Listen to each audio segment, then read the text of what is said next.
Subscribe करा महानुभाव प्रतिपंथ चॅनलला व बेल बटन अवश्य दाबा लेटेस्ट नोटिफिकेशन प्राप्त करण्यासाठी। दंडवत प्रणाम। जय श्री कृष्ण।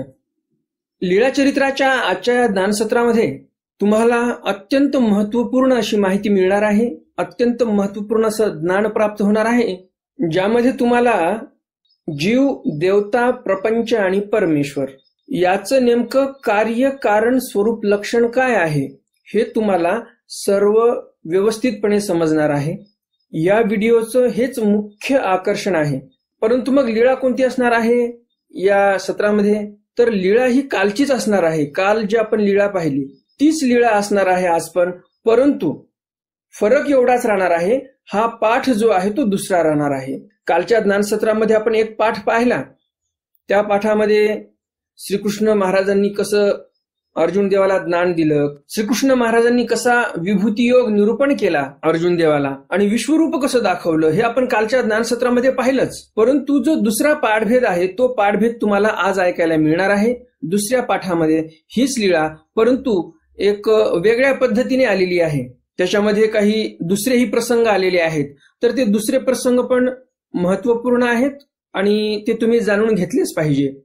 म्हणून आज आपण त्याच लीळेचा पाठभेद पाहणार आहोत आणि त्याचबरोबर महत्वाचा विषय म्हणजे जीव, देवता, प्रपंच, परमेश्वर या चारही पदार्थाचं जे काही कार्यकारण स्वरूप लक्षण आहे हे तुम्हाला आज समजणार आहे। आणि म्हणून व्हिडिओ शेवटपर्यंत पहा।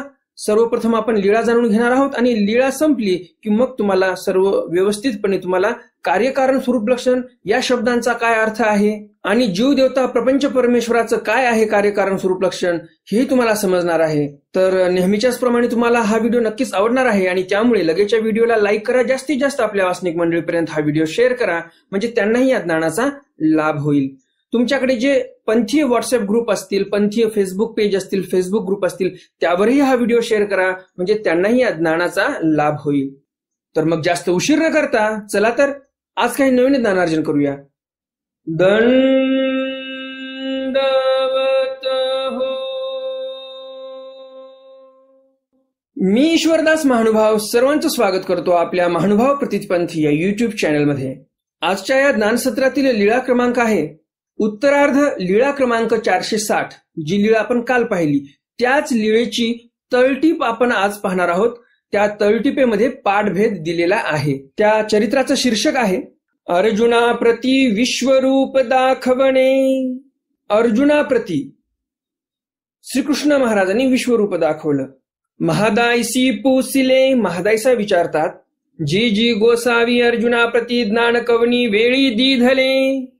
महादायसांनी प्रश्न केला की जी जी गोसावी अर्जुनाप्रती ज्ञान कवनी वेळी दिधले, म्हणजे श्रीकृष्ण भगवंतांनी अर्जुनाला ज्ञान कोण्या वेळी दिलेला आहे? सर्वज्ञ म्हणितले, स्वामी म्हणतात, बाई दोन्ही अरणी उनता जालिया, एराची कांडे एरावर पडती, ऐसा समय दिधले।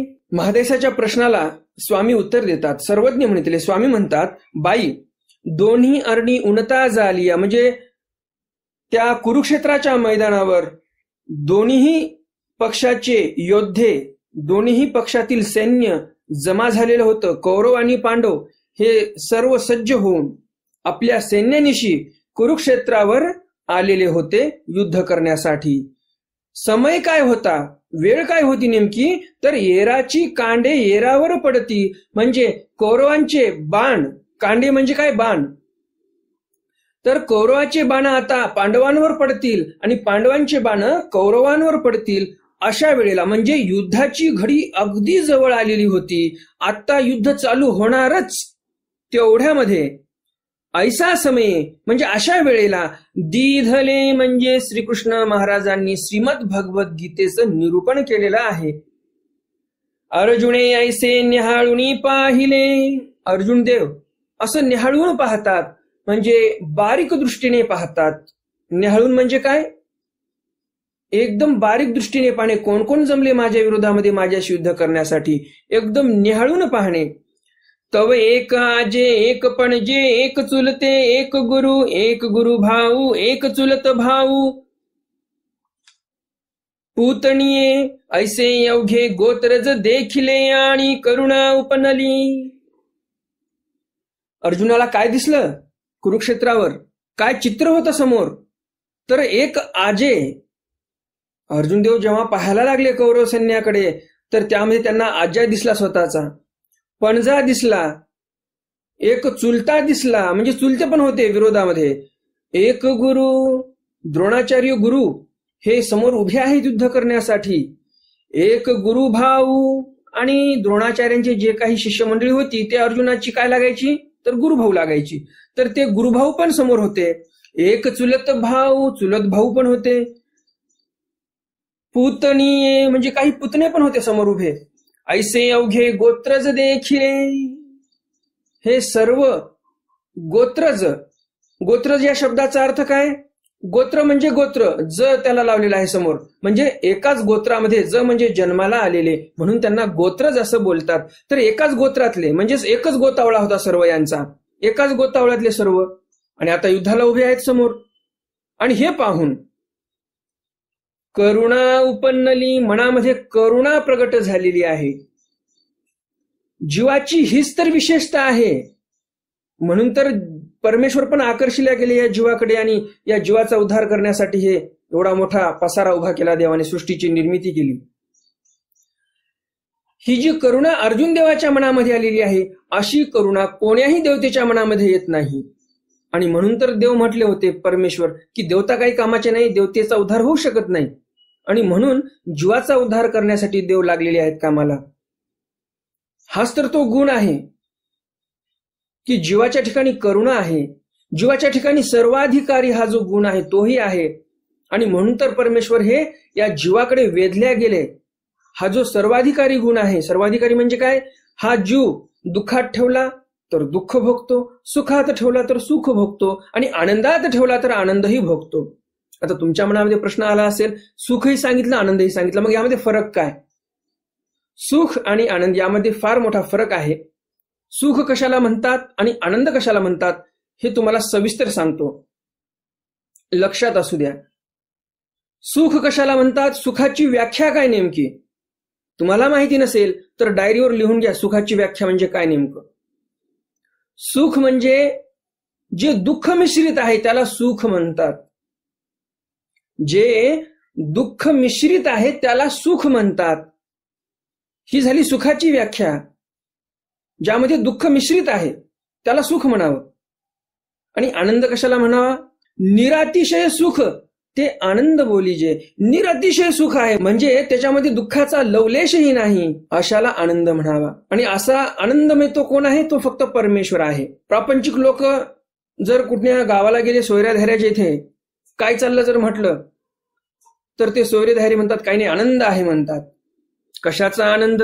आनंदाची व्याख्याच तुम्हाला माहिती नाही, सुखाचीच माहिती नाही, तर आनंदाची व्याख्या कशी माहिती असणार? खरंच आनंद आहे का? नाही. नाटक वटवत आहेत सर्व. सर्व हे जे संसार चालू आहे एक रंगमंच आहे आणि यावर सर्वजण आपले आपले पात्र वटवत आहेत. आनंदित कोणीच नाही, परंतु म्हणतात आनंद आहे म्हणतात. वास्तविक पाहता आनंद शब्दाचा अर्थच माहिती नाही. बरं, सुख या शब्दाचा तरी अर्थ माहिती आहे का? तेही माहिती नाही, परंतु म्हणतात काही जण बस काही नाही, सुखानं आहोत म्हणतात, आम्ही खुशाल आहोत म्हणतात. तर सुख आणि आनंद ह्यामध्ये असा फरक आहे. सुख म्हणजे दुःख मिश्रित सुख, ते सुख आहे, आणि आनंद म्हणजे निरातिशय सुख, ज्यामध्ये दुःखाचा लवलेशही नाही, त्याला आनंद म्हणावा. आणि असा आनंद फक्त परमेश्वराकडे असतो. तुम्ही देवतेच्या प्राप्तीला जरी गेले, श्रीकृष्ण महाराजांनी लीळा केली आणि पांडुराजाला त्या पायरीतून काढलं स्वर्गाच्या आणि प्राप्ती करून दिली, तर मग त्या पांडुराजाला खरंच आनंद मिळाला असेल का? नाही. कारण स्वर्गीचा जो इंद्र आहे तो इंद्र प्राप्ती करून देणार आहे स्वतःच्या ब्रह्मांडस्थेमध्ये. मग आता इंद्र जी देवता आहे ती देवताच मुळात आनंद भोगू शकत नाही, कारण कोण्याही देवतेकडे आनंद नाही. तुम्ही देवतेचे पंचप्रकार कोणते आहेत ते बघा. जे काही आपल्या चॅनलवरील दर्शक आहेत, जे काही पोथीपान वाचतात त्यांना माहिती असेल देवतेचे पंचप्रकार कोणते आहेत. कोणते आहेत? ज्ञान, सुख, सामर्थ्य, ऐश्वर्य, प्रकाश, हे पंचप्रकार आहेत देवतेकडे. यामध्ये आनंद आहे का? नाही. देवतेकडे आनंद नाहीच, सुख आहे त्यांच्याकडे. कशामुळे सुख आहे त्यांच्याकडे? कारण त्यांना मध्ये मध्ये दुःख पण होते. रावणासारखा गेला युद्ध करायला स्वर्गामध्ये की इंद्र हा पळून जातो सिंहासन सोडून स्वतःचं स्वर्गाचं, म्हणजे दुःख आहे त्याला, घाबरून पळून जावं लागते. किंवा एखादा असुर गेला तिथे स्वर्गावर आक्रमण करण्यासाठी, फार सामर्थ्यवान असुर आहे तो. तर स्वर्गातल्या त्या इंद्राला स्वतःचं सिंहासन, स्वतःची राजधानी सोडून पळून जावं लागते. दुःख आहे, घाबरला तो. घाबरणे म्हणजे दुःखच आहे. मग त्यांच्याकडे आहे का आनंद? नाही. आणि म्हणून तर परमेश्वराला पर्यायवाची शब्द हा आनंद आहे. परमेश्वराला पर्यायवाची शब्द आनंद वापरला जातो आपल्या शास्त्रांमध्ये. कशामुळे? कारण आनंद हा शब्द फार मोठा आणि गहन आहे. त्याला जर मी आता सविस्तर अजून सांगायला गेलं तर बराच वेळ लागेल. आणि मला तरी असं वाटते तुम्हाला हे सर्व समजलं असेल मला जे सांगायचं आहे. आणि म्हणून आता आपण पुढच्या विषयाकडे जाऊया. जसं मी तुम्हाला म्हटलं की हा जीव कसा आहे? सर्वाधिकारी आहे. हा जीव दुःखात ठेवला तर दुःखी होतो, सुखात ठेवला तर सुखी होतो, आणि आनंदात ठेवला तर आनंदित होतो. म्हणजेच ईश्वर प्राप्तीला गेला तर आनंदित होतो. कारण की ईश्वराच्या स्वरूपामध्ये आनंदच आनंद आहे. तिथे सुख नाही बरं का. आणि ईश्वराकडे सुख नाही म्हणून ईश्वर हा गौण ठरतो असा अर्थ होत नाही बरं का.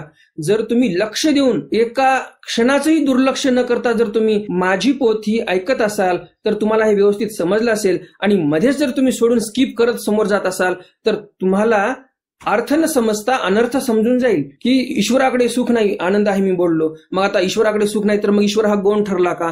असा प्रश्न मनामध्ये नका येऊ देऊ.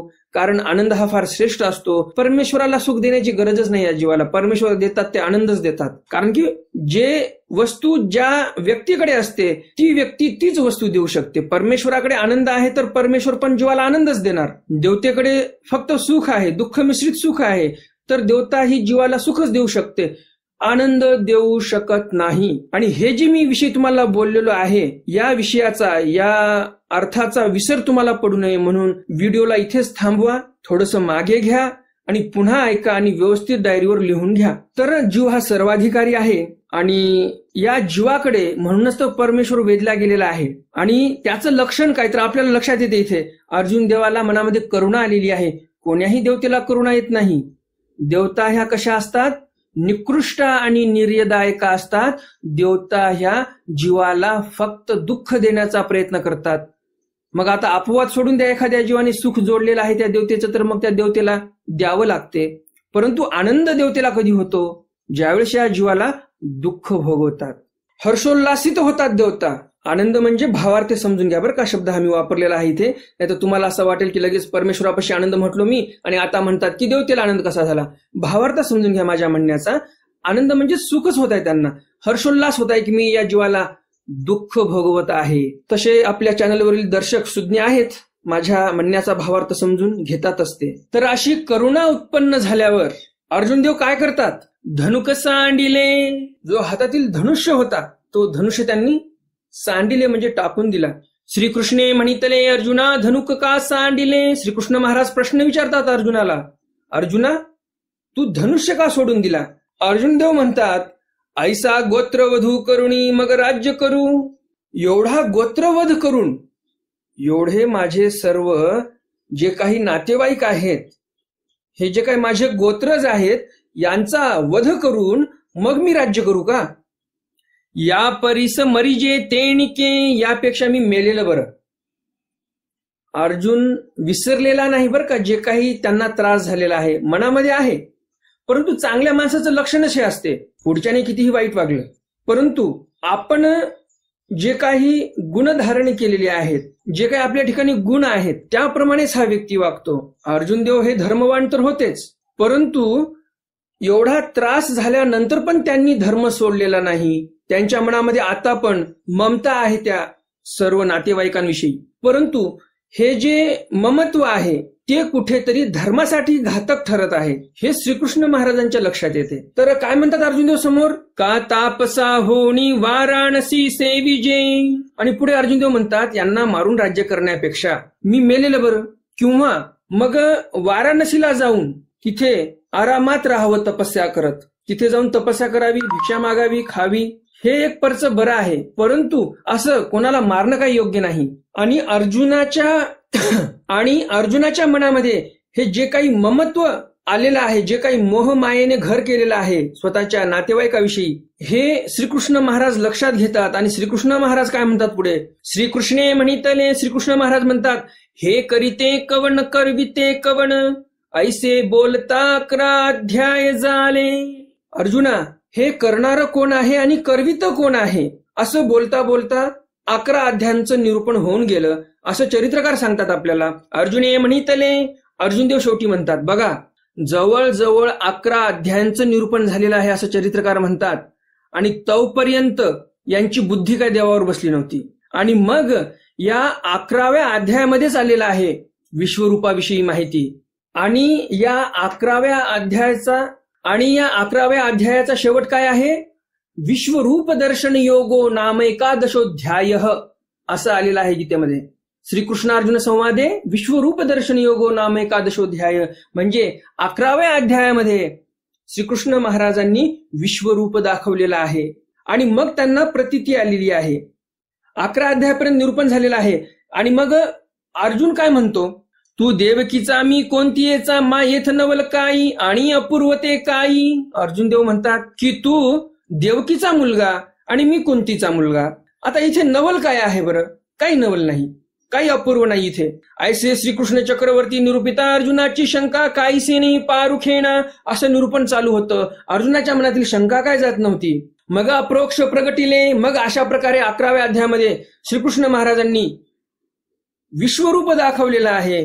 आणि मग श्रीकृष्ण महाराज म्हणतात, आणि म्हणितले आता पाहे पायसे. आणि मग श्रीकृष्ण महाराजांना काय वाटते, याची काही बुद्धी बसत नाही आपल्या निरूपणावर, आणि म्हणून विश्वरूप दाखवतात. आणि मग श्रीकृष्ण महाराज म्हणतात, आता पाहे पायसे. आता बघ बरं, आता तुला वाटतो का मी देवकीचा मुलगा आणि तू कुंतीचा मुलगा ना आपण सारखेच आहो? बघ आता कसं वाटतंय. आता तव यादव पांडव कौरव ऐसे देखिले आणि काही भयानका देवता देखिलिया.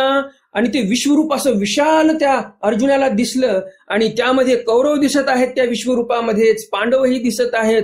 आणि दुसऱ्या वेगळ्या वेगळ्या प्रकारच्या भयानक अशा देवता त्या अर्जुनाला दिसत आहेत. भयानके रूपे ऐसी देखिली. काही देवता मनुष्याला गिळत आहेत, काही देवतेच्या तोंडातून मनुष्य बाहेर निघत आहेत. असं बरंच काही विचित्र विचित्र अर्जुनाला या ठिकाणी श्रीकृष्ण महाराजांनी दाखवलेलं आहे. भयानक रूप ऐसे देखिले, भयानक भयानक रूप दिसले. आणि 14 ही भुवने उद्रामाजी दाखविली. जे काही 14 भुवन आहेत ते सर्व 14 भुवन उद्रामध्ये दाखवलेले आहेत श्रीकृष्ण महाराजांनी. विश्वरूप प्रकटोनी सामर्थ्य दाखविले. विश्वरूप प्रकट करून सामर्थ्य दाखवलेलं आहे श्रीकृष्ण महाराजांनी अर्जुनाला. आणि असं सामर्थ्य दाखवून काय केलं, काय साध्य झालं श्रीकृष्ण महाराजांना, तर समर्थत्व उमटविले. काय साध्य झालं श्रीकृष्ण महाराजांना असं विश्वरूप दाखवून? तर समर्थत्व उमटविले म्हणतात चरित्रकार. श्रीकृष्ण महाराजांनी जाणीव करून दिली अर्जुनाला की मी सामर्थ्यवान आहे. मला फक्त तू देवकीचा मुलगा नको समजू, मी ईश्वर अवतार आहे आणि मी सामर्थ्यवान आहे. एका क्षणामध्ये हे सर्व कुरुक्षेत्रावरचं युद्ध मी संपवून टाकू शकतो हे दाखवलं. हे समर्थत्व उमटवलं अर्जुन देवाच्या बुद्धीमध्ये. ज्याप्रमाणे आपण कागदावर जसा शिक्का मारतो त्याप्रमाणे या समर्थत्वाचा शिक्का अर्जुन देवाच्या मनावर मारलेला आहे, बुद्धीवर मारलेला आहे. आणि मग प्रतीती आलेली आहे अर्जुन देवाला की हा कृष्ण सामान्य नव्हे, हा कृष्ण काय सामान्य नाही, हा कृष्ण फार वेगळा आहे माझ्यापेक्षा. माझी जी बुद्धी होती आतापर्यंत की मी जसा कुंतीचा मुलगा तसा कृष्ण म्हणजे देवकीचा मुलगा, आम्ही सारखेच आहोत, हे जी बुद्धी होती त्याची हे बदलून गेली आता. ते वेळी प्रतीती आली. आणि मग अशा प्रकारे त्यांना अनुभवास आलं अर्जुन देवाला की खरंच श्रीकृष्ण महाराज माझ्यापेक्षा ज्येष्ठ आहेत, माझ्यापेक्षा श्रेष्ठ आहेत. आणि हे काही सामान्य नाहीत, तर हे पूर्ण परब्रह्म परमेश्वर अवतार अवतरलेले आहेत, माझे सखा होऊन, मित्र होऊन. मग बोध झाला. आणि मग बोध झालेला आहे अर्जुन देवाला. जीवेश्वराचा भेद उमटलेला आहे इथे अर्जुन देवाच्या मनामध्ये. आणि म्हणितले पुरे पुरे. आणि मग अर्जुन देव म्हणतात पुरे पुरे, बस झाला आता. आता मला काही एक तुम्हाला प्रश्न करायचे नाही. आणि तुमचं जे दर्शन पाहिलं मी आता, मन तृप्त झालं, माझे डोळे तृप्त झाले, आता काही नको मला.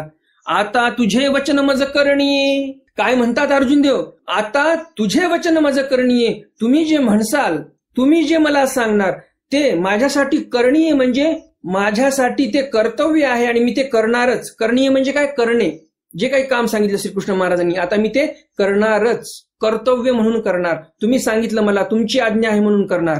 श्रीमद भगवद्गीतेच्या 18व्या अध्यायाच्या 73व्या श्लोकामध्ये आलेला आहे, नष्टो मोह स्मृतिर्लब्धा त्वत्प्रसादान मयाच्युत स्थितोस्मी गत संदेह करिष्ये वचनम तव. काय म्हणतात अर्जुन देव, की माझ्या मनामधले जे काही मोह होते ते सर्व नष्ट झालेले आहे.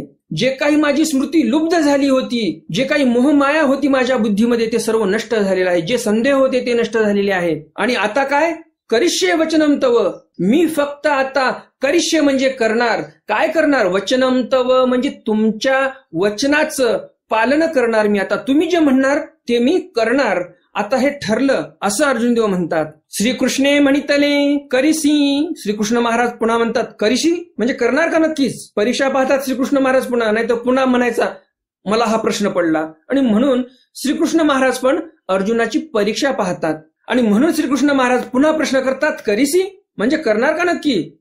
ऐसे त्रिशुद्धी संक्रमिले, एकदा नाही 3दा प्रश्न विचारला बरं का श्रीकृष्ण महाराजांनी. एकदा विचारला करशील का नक्की, अर्जुन देव म्हणाले हो करणार. पुन्हा म्हटलं श्रीकृष्ण महाराजांनी की करणार नक्की. श्रीकृष्ण महाराजांच्या या प्रश्नाला पुन्हा अर्जुन देव उत्तर देतात की हो नक्की करणार. पुन्हा 3ऱ्यांदा श्रीकृष्ण महाराज विचारतात खरंच का नक्की करणार आता म्हटलेलं. अर्जुन देव म्हणतात हो बाप्पा नक्की करणार, आता मी मागे फिरणार नाही. तरी घे आपा धनुक, मग श्रीकृष्ण महाराज म्हणतात आता उचल तुझं धनुष्य, घे धर्माचे शिर, तुझा जो ज्येष्ठ बंधू आहे धर्मराज युधिष्ठिर उडव त्याचं शिर. आता धर्माचे शिर घेओ आदरिले, श्रीकृष्ण महाराज म्हटले आणि लगेच धनुष्यावर बाण लावला अर्जुन देवाने आणि लगेच त्या धर्मराज युधिष्ठिराकडे सोडण्यासाठी सज्ज झाले.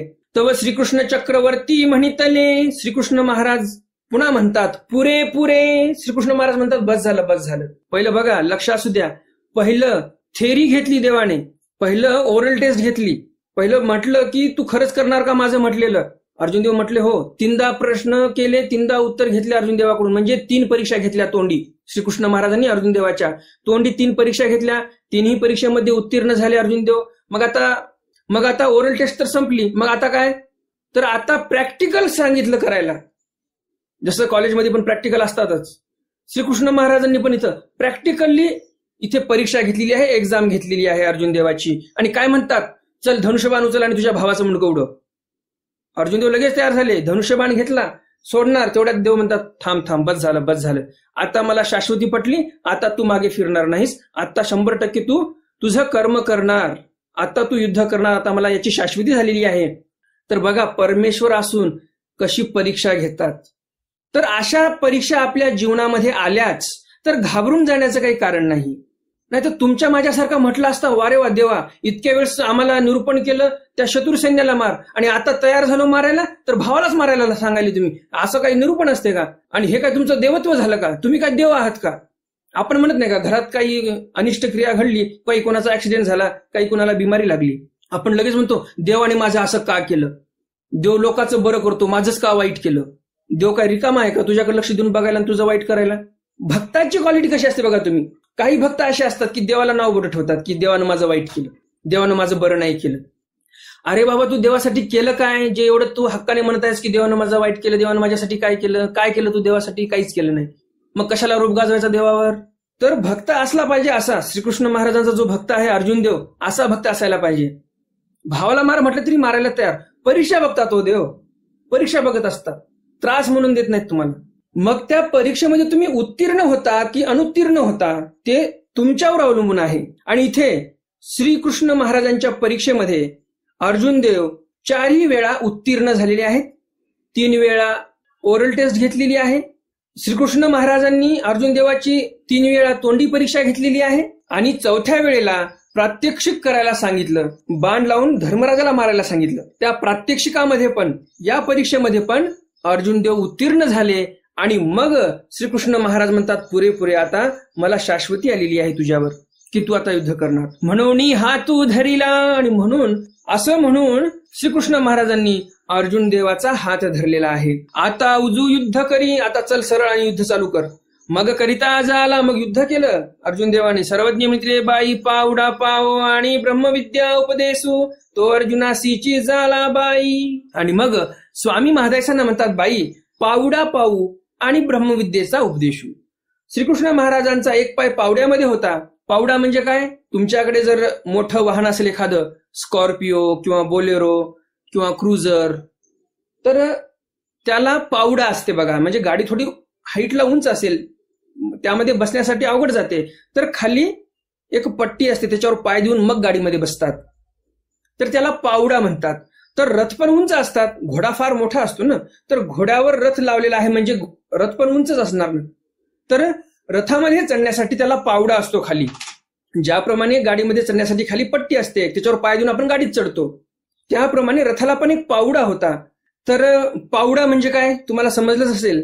तर श्रीकृष्ण महाराजांचा एक पाय पावड्यामध्ये होता, खालच्या त्या पायरीमध्ये होता, त्या रथाच्याच ज्या अधर पायरी लावली असते वर चढण्यासाठी, त्याच्यामध्ये पाय होता एक. आणि अशा पोजमध्ये, अशा परिस्थितीमध्ये श्रीकृष्ण महाराजांनी ब्रह्मविद्येचं निरूपण अर्जुन देवांना केलेलं आहे. तर कालच्या सत्रामध्ये मी तुम्हाला जो बोध सांगितला, बोध कशाला म्हणतात किंवा ते माहिती त्या चरित्रामध्ये जशी आली त्या प्रमाणात मी सांगितली.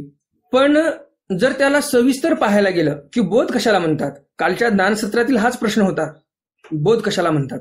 आणि आपल्याला जर बोधाचा जसा तसा अर्थ पाहायचा असेल तर आपल्याला हे जे अनादीचे 4 पदार्थ आहेत, जीव, देवता, प्रपंच, परमेश्वर, या 4ही पदार्थांचं जे काही कार्यकारण स्वरूप लक्षण आहे ते माहिती करून घ्यावं लागणार आहे. आणि म्हणून थोडंसं त्या विषयाकडे जाऊया, म्हणजे तुम्हाला व्यवस्थित सर्व समजून जाईल. तर पहिलं आपण हे जाणून घेऊया की कार्यकारण स्वरूप लक्षण या शब्दांचा काय अर्थ होतो, आणि मग पुढे जाऊया आपण. थोडासा व्हिडिओ मोठा होईल, परंतु व्हिडिओ शेवटपर्यंत पहा, तरच तुम्हाला आजच्या या ज्ञानसत्रातील ज्ञानाचा पूर्ण लाभ होईल. कार्य म्हणजे काय? तर ज्यापासून जे होते ते कार्य. आणि कारण म्हणजे काय? ज्याच्यापासून झालं त्याला कारण असं बोलतात. एक उदाहरण देतो जर समजलं नसेल तर. एखादा व्यक्ती आहे, त्याने जमिनीत खड्डा केला आणि एक आंब्याचं झाड लावलं. एका व्यक्तीने खड्डा करून त्यामध्ये आंब्याचं झाड लावलं, त्या माणसाचं ते कार्य आहे. आंब्याचं झाड लावलं हे कार्य झालं, आंब्याचं झाड लावलं हे काय झालं? कार्य झालं.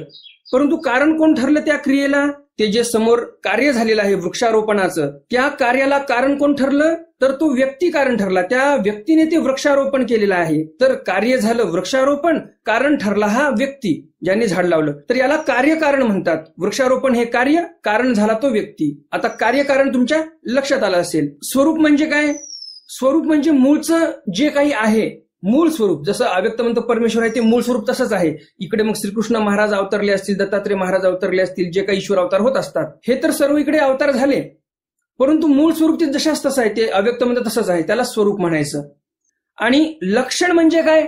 तर लक्षण म्हणजे त्या स्वरूपामध्ये काय विशेषता आहे, त्या स्वरूपामध्ये अशी काही विशेषता आहे जे इतरांपेक्षा त्यांना आगळी ठरवते, वेगळी ठरवते, त्याला लक्षण म्हणतात. ज्या गोष्टीमुळं ते स्वरूप वेगळं ठरते त्याला काय म्हणतात? लक्षण असं बोलतात. तर कार्य, कारण, स्वरूप, लक्षण हे तुमच्या लक्षात आलंच असेल. तर आता वळूयात आपण जीव, देवता, प्रपंच, परमेश्वर यांचं काय कार्य, कारण, स्वरूप, लक्षण आहे ते पाहण्याकडे. सर्वप्रथम आपण जीवाचं कार्य, कारण, स्वरूप, लक्षण पाहूया. तुमच्याकडे डायरी असेल तर कृपया हे सर्व लिहून घ्या, म्हणजे तुम्हाला भविष्यामध्ये कामाला येईल.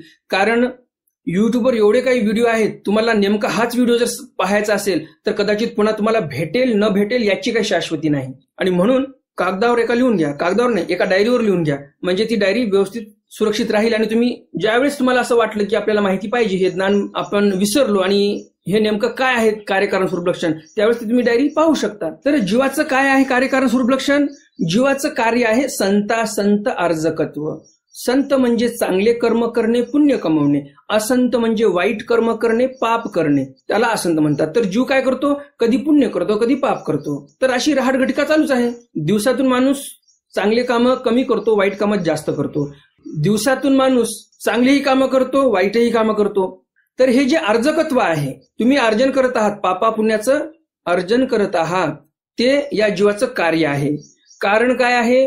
कारण आहे अनादि अविद्यायुक्त हा जीव आहे. अनादि अविद्यायुक्त आहे, हेच तर कारण ठरलं या सृष्टीच्या रचनेला.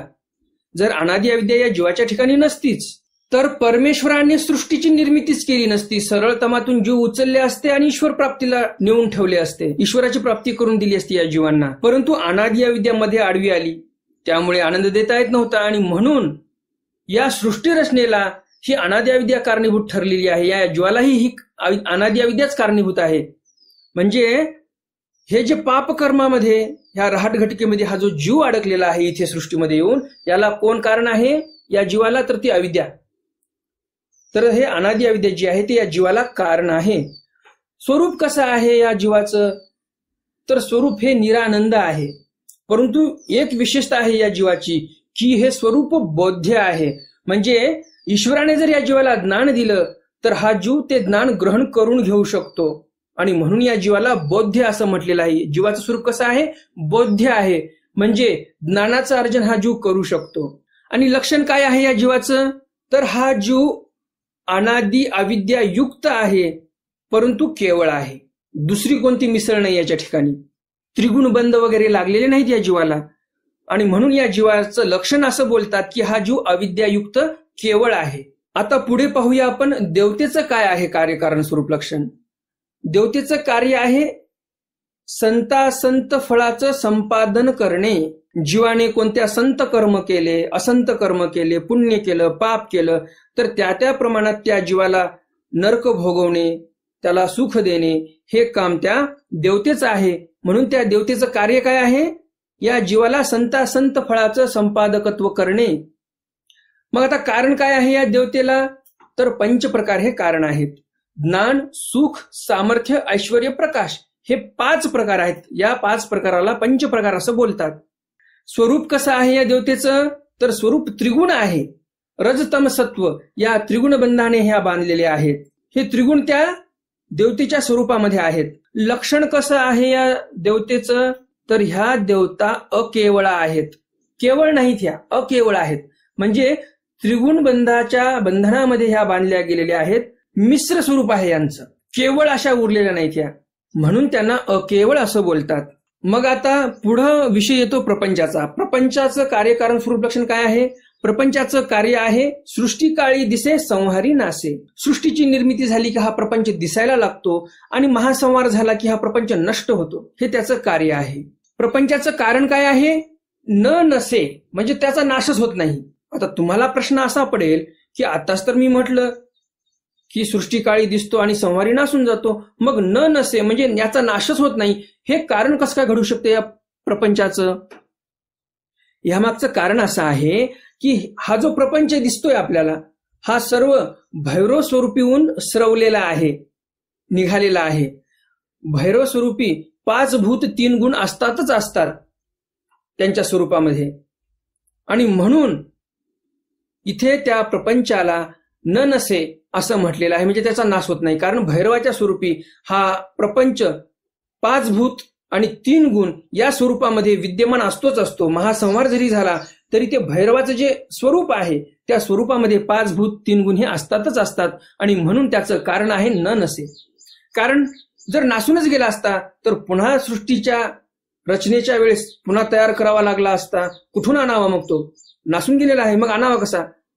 तर हा जो प्रपंच आहे अष्टभैरवाच्या स्वरूपामध्ये अव्यक्त स्वरूपी असतोच असतो विद्यमान. आणि सृष्टीची रचना करायची असली की पुन्हा त्याच्यातून तो प्रपंच स्रवत असतो, खाली येत असतो. मग हे ब्रह्मांड रचण्यात येतात. दगड, पहाड, डोंगर, झाडं, फुलं, वेली, प्राणी, पशु, सगळे सगळे मनुष्य वगैरे ते तयार होतात नंतर. आणि म्हणून कारण हे प्रपंचाचं न नसे हे आहे. स्वरूप काय आहे? तर अदृश्यमान, जे महासंहार झाल्यानंतर विद्यमान प्रपंच असतो भैरव स्वरूपी, तो अदृश्यमान असतो. आणि म्हणून ते स्वरूप अदृश्यमान असं बोललेलं आहे. आणि लक्षण काय आहे? तर आधारभूत. प्रपंच हा स्वतंत्र पदार्थ आहे आणि तो वेगळा राहत असेल असा अर्थ होत नाही कधी. त्याला काहीतरी आधार लागतो तेव्हाच तो टिकू शकतो. म्हणून त्याला आधारभूत म्हटलेलं आहे. जे काही भैरवाचं स्वरूप आहे त्या भैरवाच्या स्वरूपाश्रित हे प्रपंच जे आहे ते राहत असते. 5 भूत 3 गुण त्यांच्या स्वरूपामध्ये असतातच. आणि म्हणून आधारभूत असं म्हटलेलं आहे. भैरवाचं स्वरूप त्यांना आधार ठरते. आणि म्हणून जे लक्षण जे आहे प्रपंचाचं ते आधारभूत आहे. मग आता परमेश्वर उरले. परमेश्वराचं कार्यकारण स्वरूप लक्षण काय आहे? परमेश्वराचं कार्य आहे जीवोद्धरण. जीवाचा उद्धार करणे हे परमेश्वराचं कार्य आहे. कारण काय आहे? परमेश्वर हा सर्व शक्तियुक्त आहे, हेच कारण आहे परमेश्वराला. स्वरूप कसं आहे मग परमेश्वराचं? बुधानंद स्वरूप आहे परमेश्वराचं. बुधानंद म्हणजे काय? बुद्ध शब्दाचा अर्थ काय? पहिला हा जाणून घ्यावा लागेल आपल्याला. बुद्ध म्हणजे काय? तर ज्ञानमय आहे परमेश्वर. बुद्ध या शब्दाचा अर्थ काय? ज्ञानमय. तर असा तो परमेश्वर ज्ञानमय आहे. आणि पुढे आनंद पण शब्द आलेला आहे. तर परमेश्वर हा ज्ञानमय पण आहे आणि परमेश्वर हा आनंदमय पण आहे. तर हे परमेश्वराचं स्वरूप आहे. बुधानंद म्हणजे ज्ञानमय, आनंदमय असं स्वरूप आहे परमेश्वराचं. आणि लक्षण काय आहे मग परमेश्वराचं? तर केवळ हे लक्षण आहे. म्हणजे केवळ असं ईश्वर स्वरूप उरलेलं आहे आणि म्हणून त्या परमेश्वराचं लक्षण हे केवळ असं म्हटलेलं आहे. त्यामध्ये मिश्रता कशाचीही नाही. ना रज आहे तिथे, ना तम आहे, ना सत्व आहे. या त्रिगुणाच्या व्यतिरिक्त परमेश्वराचं स्वरूप बाहेर उरलेलं आहे. जिथे निर्गुण सत्व आहे परमेश्वरापैकीच, तिथे भेसळ कशाचीही नाही. जे काही असे रजतम असे जे काही दोष असतात ते दोष तिथे नाहीत. म्हणून केवळ असं स्वरूप, शुद्ध स्वरूप आहे परमेश्वराचं. आणि हेच लक्षण आहे. लक्षण म्हणजे काय? मी सुरुवातीला अर्थ सांगितला. वेगळीकता काय आहे त्याला लक्षण म्हणावं. तर या ब्रह्मांडामध्ये परमेश्वराच्या स्वरूपाची हीच वेगळीकता आहे. हेच लक्षण आहे की ते परमेश्वराचं स्वरूप केवळ आहे. हेच लक्षण आहे. केवळत्व हेच लक्षण आहे परमेश्वराचं, असं आपण म्हणू शकतो. तर हे झालं कार्य कारण स्वरूप लक्षण. तर आजचा हा ज्ञानवर्धक व्हिडिओ तुम्हाला नक्कीच आवडला असेल. आणि अजून जर तुम्ही या व्हिडिओला लाईक केलं नसेल तर लगेच या व्हिडिओला लाईक करा आणि जास्तीत जास्त आपल्या वाचनिक मंडळीपर्यंत हा व्हिडिओ शेअर करा. म्हणजे त्यांनाही या ज्ञानाचा लाभ होईल. आणि तुमच्याकडे जे व्हॉट्सअप ग्रुप असतील, फेसबुक पेज असतील, फेसबुक ग्रुप असतील, त्या सर्व ठिकाणी हा व्हिडिओ शेअर करा. म्हणजे आपल्या सर्व अच्युत गोत्रियांना हे ज्ञान प्राप्त झालं पाहिजे. आणि असेच ज्ञानवर्धक व्हिडिओ तुम्हाला आवडत असतील तर हे चॅनल तुमच्यासाठी आहे. कारण या चॅनलवर असेच ज्ञानवर्धक व्हिडिओ दररोज अपलोड केले जातात. आणि अशा ज्ञानापासून तुम्हाला वंचित राहायचं नसेल तर लगेच या चॅनलला सबस्क्राईब करा, बेल बटन दाबा आणि ऑल ऑप्शन सिलेक्ट करा. म्हणजे जे काही मी भविष्यामध्ये व्हिडिओ अपलोड करणार आहे ते सर्व व्हिडिओ तुमच्यापर्यंत दररोज पोहोचत राहतील. कारण दररोज मी एक व्हिडिओ टाकतच असतो. हे सर्व मी नवीन दर्शकांसाठी सांगितलेलं आहे ज्यांनी चॅनल सबस्क्राईब केलेलं नाही. ज्यांनी चॅनल सबस्क्राईब केलेलं आहे त्यांना पुन्हा चॅनल सबस्क्राईब करण्याची आवश्यकता नाही. तर बोध कशाला म्हणतात या प्रश्नाचं उत्तर तुम्हाला मिळालंच असेल. तर आता पाहूया आपण कुणी कुणी त्या प्रश्नाचं बरोबर उत्तर दिलेलं आहे त्यांची नावं. काल मी जे निरूपण केलं, काल मी जे काही तुम्हाला सांगितलं ते मोजक्या शब्दामध्ये होतं.